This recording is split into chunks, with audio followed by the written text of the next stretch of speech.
शंकर ने यह सुनकर कहा, तुम चाहती हो कि मैं तुम्हें कुछ रुपए दूं जो तुम काली शलवार बनवा सको।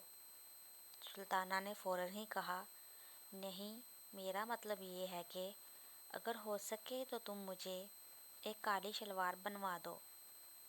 शंकर मुस्कुराया, मेरी जेब में तो इत्तेफाक ही से कभी कुछ होता है।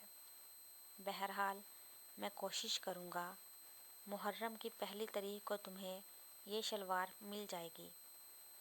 लो बस, अब तो खुश हो गई।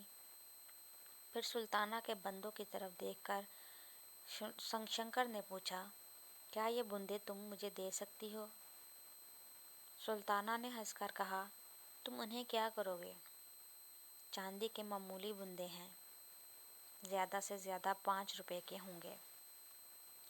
इस पर शंकर ने हंसकर कहा, मैंने तुमसे बूंदे मांगे हैं, इनकी कीमत नहीं पूछी। बोलो देती हो? ले लो। ये कहकर सुल्ताना ने बूंदे उतारकर शंकर को दे दिए। उसको बाद में अफसोस हुआ, लेकिन शंकर जा चुका था। सुल्ताना को कतई यकीन नहीं था कि शंकर अपना वादा पूरा करेगा।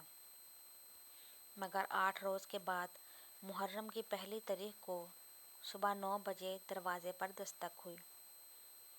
सुल्ताना ने दरवाज़ा खोला तो शंकर खड़ा था। अखबार में लिपटी हुई चीज़ उसने सुल्ताना को दी और कहा, साटन की काली शलवार है, देख लेना, शायद लंबी हो। अब मैं चलता हूँ।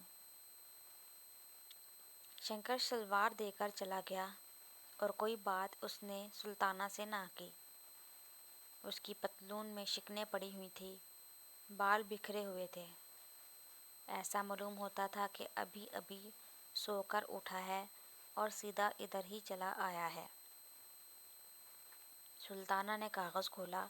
साटन की काली शलवार थी, ऐसी ही जैसी कि वो मुख्तार के पास देखकर आई थी।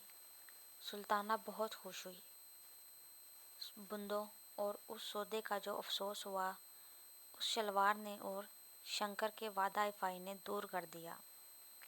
दोपहर को वो नीचे लॉन्ड्री वाले से अपनी रंगीन कमीज़ और दुपट्टा ले आई। तीनों काले कपड़े जब उसने पहन लिए तो दरवाजे पर दस्तक हुई। सुल्ताना ने दरवाज़ा खोला तो मुख्तार अंदर दाखिल हुई। उसने सुल्ताना के तीनों कपड़ों की तरफ देखा तो कहा, कमीज़ और दुपट्टा तो रंगा हुआ मालूम होता है, पर यह नई शलवार है, कब बनवाई? सुल्ताना ने जवाब दिया, आज ही दर्जी लाया है। ये कहते हुए उसकी नज़रें मुख्तार के कानों पर पड़ी। ये बूंदे तुमने कहाँ से लिए? मुख्तार ने जवाब दिया, आज ही मंगवाए हैं। इसके बाद दोनों को थोड़ी देर खामोश रहना पड़ा।